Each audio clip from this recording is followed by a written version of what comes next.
आप महिला हो और आपको ये राइट्स नहीं पता, तो भाई ऐसे कैसे चलेगा दीदी काम। पर मैं बताता हूँ आपको। First we gonna talk about maternity leave. ये क्या होता है भाई, अगर आप प्रेग्नेंट हो, ठीक है, आप कहीं पे जॉब करते हो and you just get pregnant, तो आपको 26 वीक्स की पेड लीव मिलेगी। अगर आपको वो नहीं दे रहा आपका मैनेजर या आपका जो भी सीनियर है, तो उसको डाल दो जेल में, क्योंकि भाई आपका लीगल राइट है। Second we gonna talk about inheritance right. ये क्या होता है, तो भाई जैसे मान लो हमें ये पता है कि लड़कों को ना हमेशा मतलब उनके प्रॉपर्टी, पापा के प्रॉपर्टी में राइट्स मिलते हैं कि भाई तू बेटा है, तू ही लेके जाएगा। बट ऐसा नहीं है, उसको जाके बोलो अपने भाई को, पापा को, चाचा को, ताऊ को कि बेटियों का भी हक है, समझे।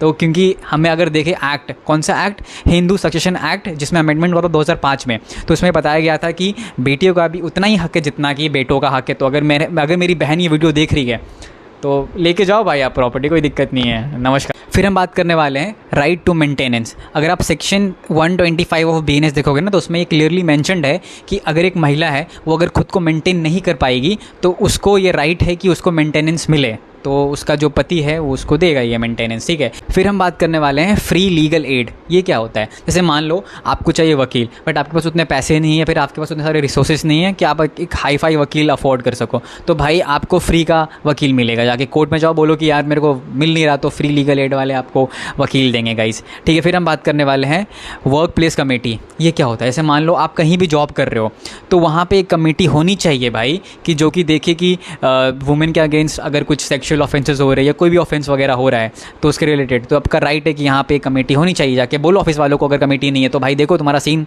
हैंग हो जाएगा, तुम्हारा सिस्टम हैंग कर दूंगी मैं। फिर गाइस हम बात करने वाले हैं राइट अगेंस्ट डोमेस्टिक वायलेंस। तो ये क्या होता है, जैसे मान लो हमें जनरली ये सोचते हैं ना कि डोमेस्टिक वायलेंस यानी बस उसको फिजिकल अब्यूज़ किया तो उसके अगेंस्ट, नहीं भाई। डोमेस्टिक वायलेंस का आपको ये राइट देता है कि अगर आपको मेंटल ट्रॉमा भी दे रहा है, अगर आपको वर्बल है या फिर सेक्शुअल अब्यूज़ है, तो वो सब इसके अंडर आता है, ठीक है। तो ये सब राइट्स जानो, अपनी मम्मी, अपनी बहन, सबको शेयर करो भाई। Do follow for the second part.